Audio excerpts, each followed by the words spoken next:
Hey, welcome back everyone to Candace Boxing Channel. I hope everyone's doing well. Today it's my pleasure to have back on the channel my friend Gerry from Northern Ireland.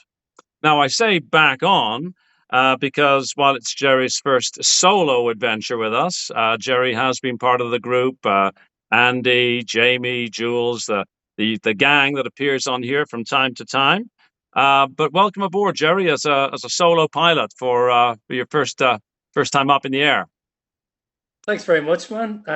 Thanks for having me on. I'm very grateful for the invite, so thank you very much. Well, and I think you're the man amongst the bunch of us that chat away on WhatsApp. You might be the man whose, well, ear is closest to the ground on what I think is going to be a really interesting fight. Lewis Crocker and Paddy Donovan, which, of course, you and I, we watched it together, as it were, part of that group. But specifically, what I want to pick your brains about is the rematch has been upgraded to a world title fight for Boots Ennis's vacant strap.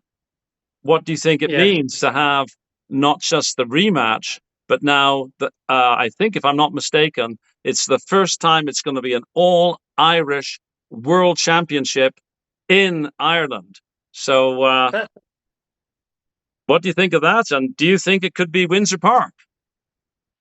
that's a really good point, Bob. And I never even realized that because it's actually come as a bit of a surprise that uh, I mean, Paddy Donovan, excuse me, Paddy Donovan probably couldn't have wished for anything better, because obviously if it hadn't have become a world title fight, that would have been one guy that he has to get through again in order to get his shot. So effectively, what's happened is now he isn't having to fight. He is having to fight Lewis Crocker again, right? But he's not having to fight Lewis Crocker again in what's probably going to be another, tough fight to get through to somebody else. So for him, that is a great turn of events.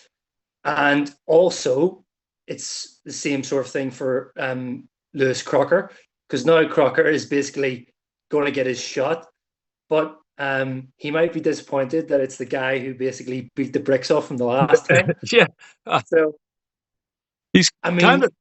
If I just jump in there, he's kind of yeah, in a tough spot in a way, because now, like you say, he's going to have to fight the guy who absolutely hammered him. But if Boots Ennis hadn't gone up to 154, he was going to face Boots Ennis and get well, in my view, he would have gotten a fresh beating from a fresh face. But you know, he yeah. might be in the meat in between two, nasty bits of sandwich. I mean, I think you're right. He basically, if you think about this, his prize after the outcome of the Donovan fight, the first fight, his prize was the title shot, right? Yeah, Did we think he was going to beat Ennis? No, he wasn't. I didn't think he was going to beat Ennis, right? So his, say Lewis Crocker never did anything or amounted to anything ever again, he could always say, I beat Paddy Donovan and I got my shot at Boots Ennis for the world title. Story for his kids. yeah. And now it's gonna be, now it's actually up in the air. He's against Paddy Donovan. So even though it's an upgrade for the fight, it's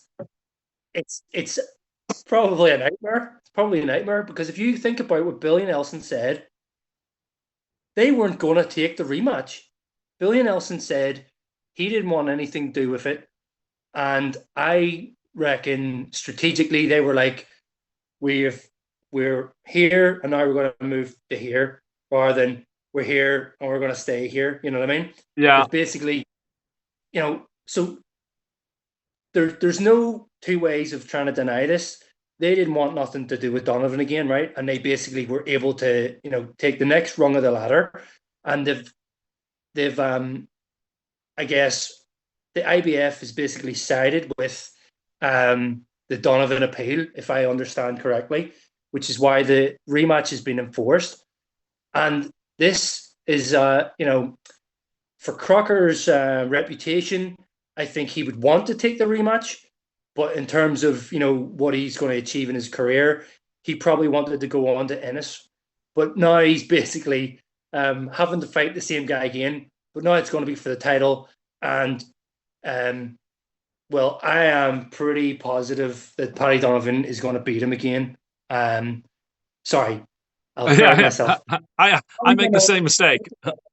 Yeah, exactly. He's probably going to get the better of him, and we're probably going. He's probably he's going to go back of the queue, or he's going to have to find another route at welterweight to try and get into title shot contention.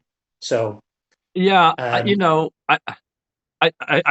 I hear you very much on like from a legacy perspective. yeah, If if Boots hadn't gone up, he gets to fight Boots. Okay, he puts a reasonable show on because he's a good fighter. There's no taking anything away from him. But he no, gets beat. He gets beat by Boots, and then the story can be, this Donovan guy. There was a dirty fight. It was a DQ. There was, like there's lots of narrative you can manipulate, right? yeah, Because and then I went up to an elite, maybe Hall of Fame down the road, whatever. And exactly, yeah, but I'm still, whereas now, people, if he loses to Paddy Donovan in the rematch, people will say, "Well, you were beat the first time, and you were lucky to get the DQ, and Paddy exactly, Donovan showed you proper in the second fight." And there's two very different legacies, right? exactly. So you've got exactly what I was saying. So like you're Chuck Wepner, and you're telling people about when you fought Ali and that time you knocked Ali down, but you actually stood in his foot. You know, uh, that's one of those kind of So if Crocker was to face Ennis, that's I stepped up to the top guy, and even though I lost, it's a brag, right? Oh, for You know what I sure. mean? Yeah. But no, I got it again. So But it's like, and I mean, that I admire all historical fighters, but I have a lot of admiration for Sir Henry Cooper. But but let's be real, Sir Henry Cooper dined out for many, many, many years on losing to Cassius Clay and then Muhammad Ali, right? exactly. So it's a brag. It's something for your legacy. And it's maybe not so cool for Lewis Crocker now to. Well, let's face it, though. No, this is no disrespect to Paddy Donovan, obviously, because Paddy Donovan could go on to become a great. We don't know, Yeah. but to him, that's domestic level guy who was dirty fighter, etc. So you know he's probably at home going drat right now, but Yeah. I actually was going to ask you this, Bob. Do we think Eddie Hearn is has he had any influence over that? Because that makes that fight a lot more spicy now. There's a lot more at stake. You know, Well, I mean, I think, and this isn't meant to be negative about any promoter. I mm-hmm. think if I was a promoter and I had the opportunity to influence something like that, I would take that opportunity because it's in Yeah, everybody in my food chain's interest for it to be, you know, a mega fight in Windsor Park. Like if it I could, don't think it's going to be in Winter Park. By the way, sorry to I, interrupt you. I caught something before we came on. Sorry to interrupt you, Bob. I think it's going to be. Bear with me. It's in the Ring magazine. I just read an article before we came on. oh, good, we got updated news because we didn't know. I didn't know where it was going to be, and I was just speculating, wondering would it be a big enough fight to warrant? Um, Well, I was thinking it wasn't personally for Windsor Park. I mean, neither guy's that level yet. no, Maybe a couple of fights times both guys would be. Um, One article does say Windsor Park in play. That was the 11th of June. And then I think there's another article that says it's just going to be in the SSS Arena. And when's this article from? And that's today in the Ring magazine. Oh, great. It's going to be in the SSC Arena, and then it has something about Eddie Hearn talking about ticket sales, etc. So Now, yeah, I don't think that's on the cards anymore. I don't think that's on the cards anymore. forgive The me. win. The SSE Arena, is that where they fought their first fight? Yes, it Ah, says they're going to return, so that's where they fought the first time. Yeah, I would imagine, given the, the up, upscale, if that, or the upgrade, um, elevation. yeah, that's a good word. Um, that they shouldn't have any trouble selling that out.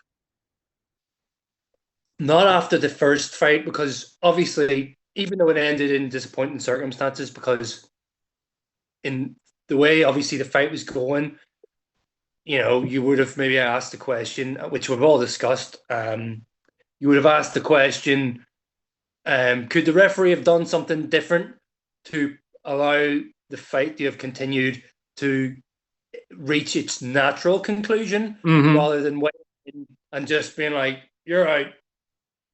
So that again adds more spice to it. So because there was so much controversy, that's Hmm. going to draw more people in. There's going to be more people. Now it's world title. That's a big thing.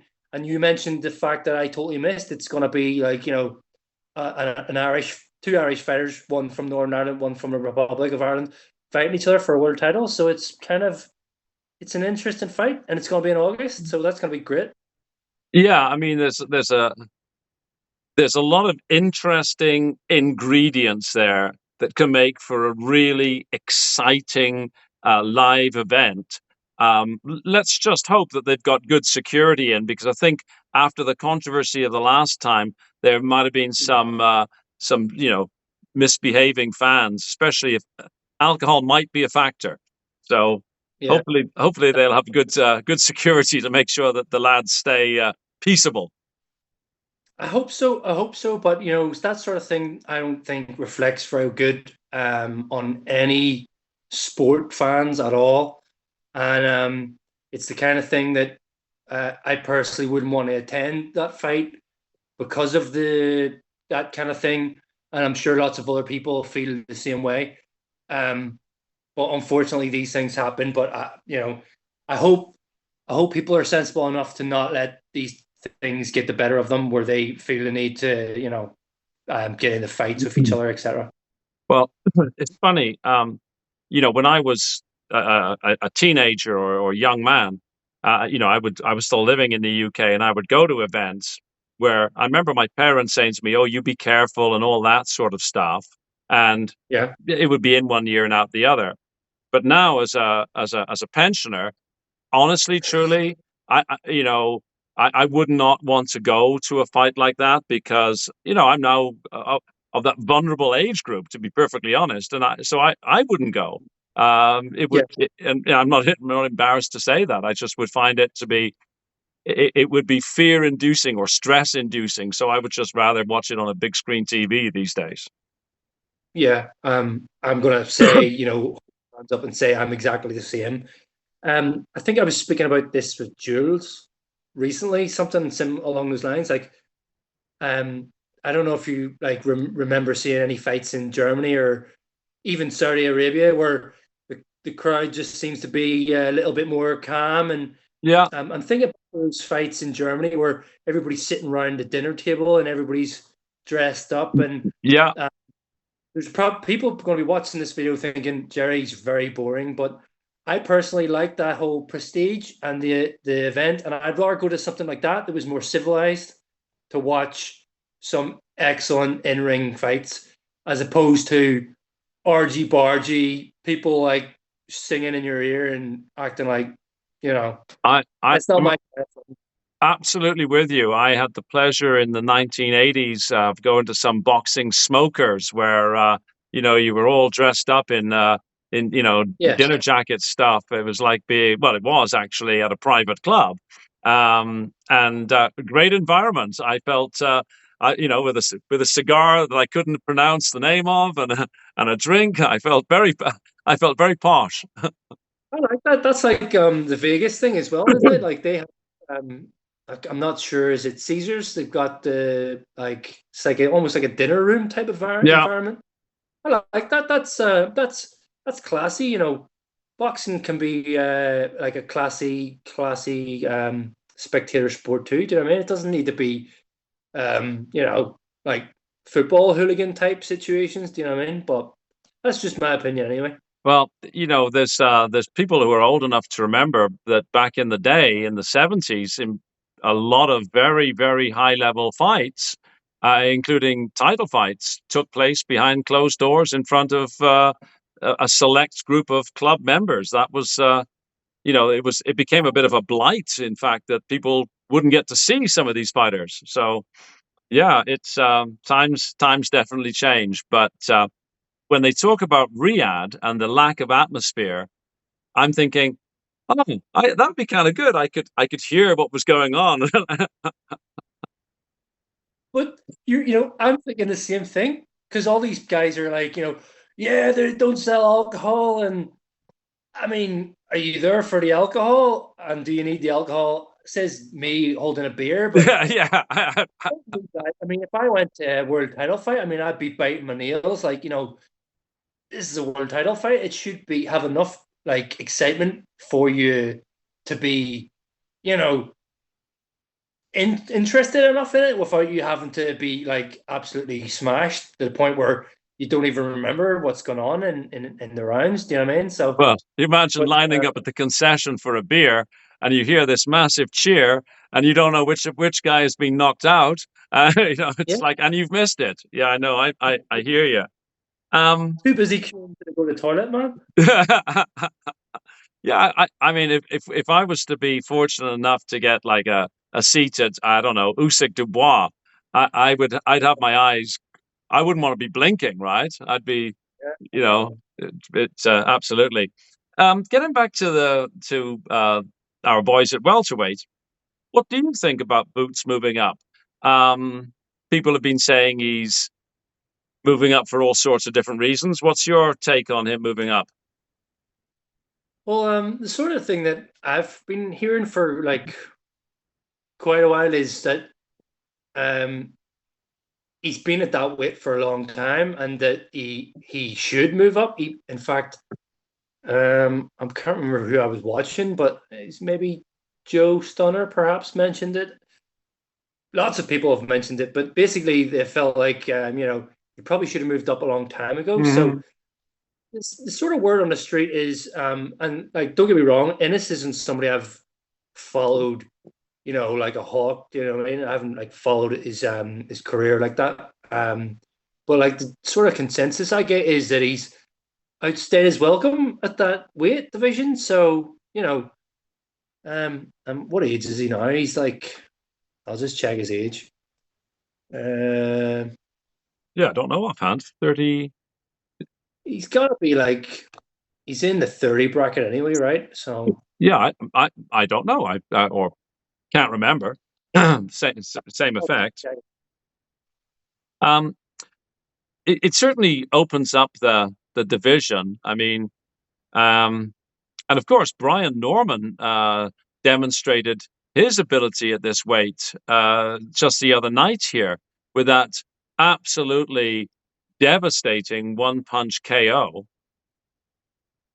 Yeah, absolutely. So that is him now in the mix at welterweight. So you know, he's 28 fights and no losses. So that's a good result for him. Um, and I can see him becoming a tough night's work for anybody. So, you Yeah. know, if Ennis is moving out, you know, you've got the likes of Norman now who are sort of, I guess, he's 24, he's in his prime now. He's gonna be like one of the top guys, do you know what I mean? If not the top guy at some stage. It would be an interesting unification fight to see someone like Paddy Donovan and Brian Norman. Yeah, exactly. You And that's you kind of you could you get like that that. far down the road. this is it. This is what makes it interesting. So, I think Donovan's like very, very talented. Um, the criticisms would be, obviously experience, etc. I think Crocker has a couple more fights than him in that respect. But I think what we learned about Crocker was, a bit one-dimensional. Whereas Donovan's got like extra dimension to him to potentially fledge into, you know, we don't know. He might become one of the top guys as well. Do you know what I mean? So It's possible. I mean, to be entirely fair, Lewis Crocker could surprise both of us, and he could prevail over Paddy Donovan in the rematch. I mean, well, I personally, I did not see Paddy Donovan being threatened by Lewis Crocker at all in the first fight, but yeah. it could be totally the other way around. So, I mean, I'm not seeing it, but it could be, right? So I always kind of like to think that two fighters who are very competitive or are competitive in terms of ability, so not a mismatch basically.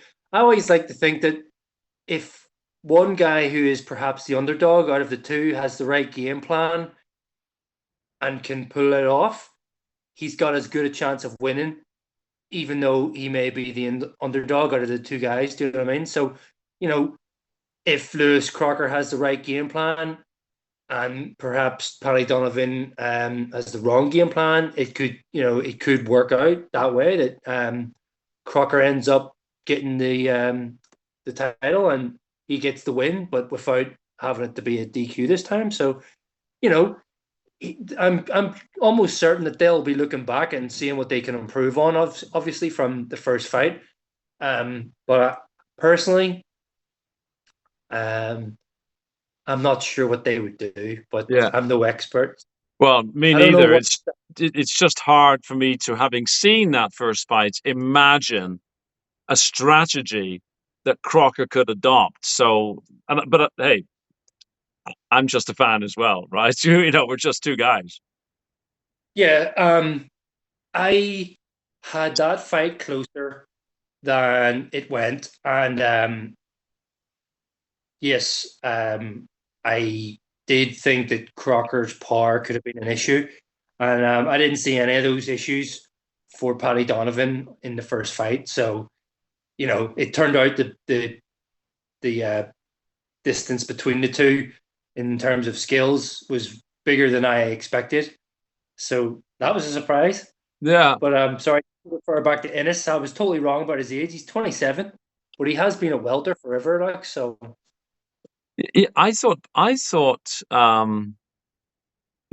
Boots was sort of, nearer the Devin Haney sort of age there. So, anyways, yeah, I, I, I would have been wrong, and it would not have been for the first time either.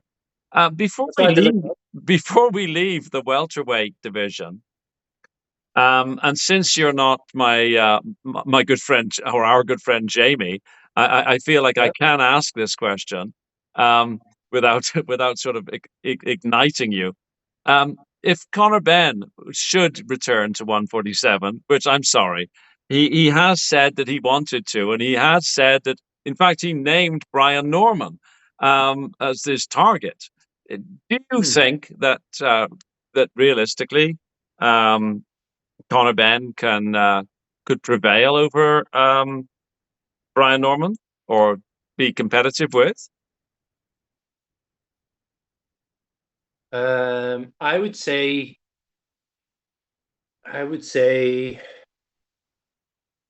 I would say no.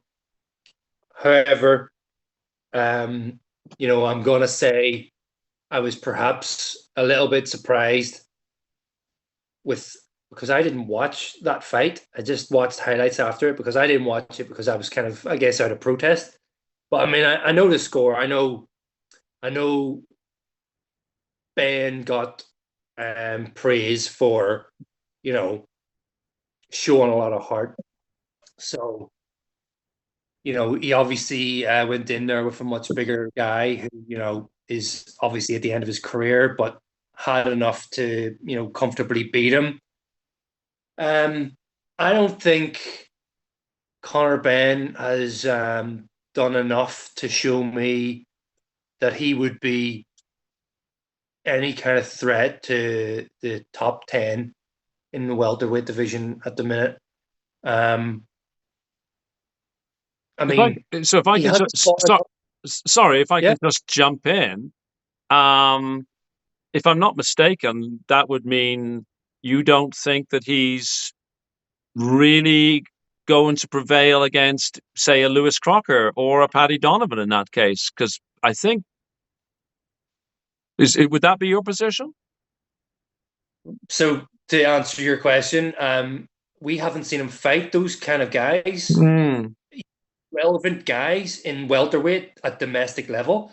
So I don't know. That's the problem. He should, because it's because he has leapfrogged.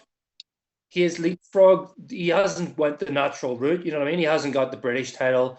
You know, he's got no titles actually, but you know what I mean. He hasn't done the area level, British level, etc., etc.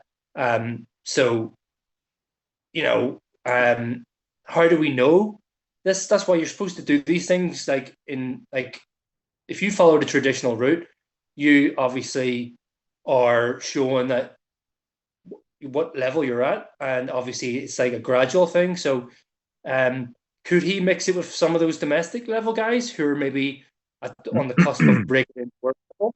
Well, I don't know because he's faced like has-beens and um, Eubank Jr. Do you know what I mean? So Yeah, yeah. I'm no. I'm going to say no because fighting Eubank Jr. still doesn't tell me how good he is against the relevant guys in his own division. You know, his I know he moved up in weight for the catchweight fight, but what I mean is he hasn't fought like the top British guys in welterweight. You know what I mean? For us to know, so um, that's that's because he's chosen this path of trying to just leapfrog, trade off his name, and get himself in for title shots before he really deserves it. Well, I'm old-fashioned in lots of things, and one of the areas in which I am old-fashioned is I like to see that sort of British, Commonwealth, European world, or wherever you happen to be in the world. It gets your regional, and then you're in that position for world shots. So that's the way I was brought up watching the sport, and that's the way I think of it. We don't have that much time left, but skipping a few weights and not suggesting that this fighter is also skipping the usual way about doing things, which he is, but maybe not not trading off a name. Moses Itauma, who has not gone that usual route because of perceived great skill, is fighting Dillian Whyte. Um, We've been asking for him to fight a name. Dillian Whyte is a name. What's your, in about 3 minutes, what can you tell us about your thoughts on Moses Itauma and Dillian Whyte? Okay, I'll be as brief as I can. So it is obviously another name. We want to, generally that's the natural way these things, like play out. The older guys on their way out will face the newer guys coming in, and the natural progression is that the older guys generally get put in the retirement, and the newer guys are able to climb up the ladder. However, because I want to see Moses Itauma get in a fight where he doesn't blast the guy out of there. I want to see him have to work for the win, and get some rounds. Even 6 rounds, Bob. I'd be happy to see him go 6 rounds at this stage. I just think Dillian Whyte is the easiest name of who used to be relevant that they could have went for. And the reason why I say that is because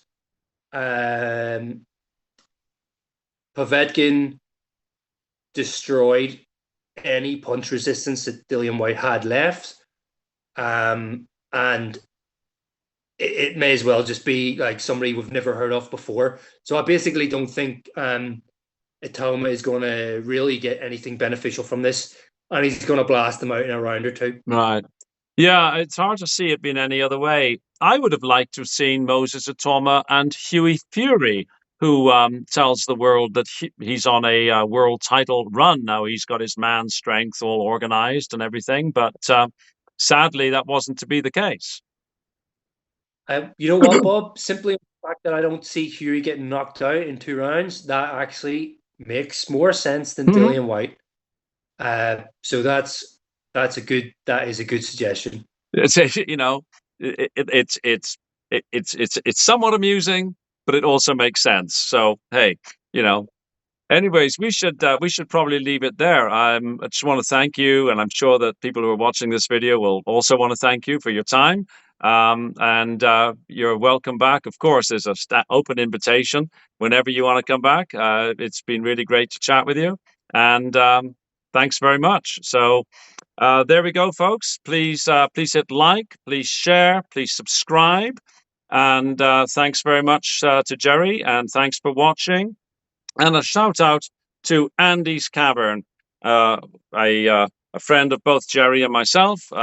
Andy's got an exceptionally good channel, and I strongly recommend you go and take a peek. Thanks, everybody. Thanks, Gerry. See you on the next one. Cheers. Bye bye. Take care, mate.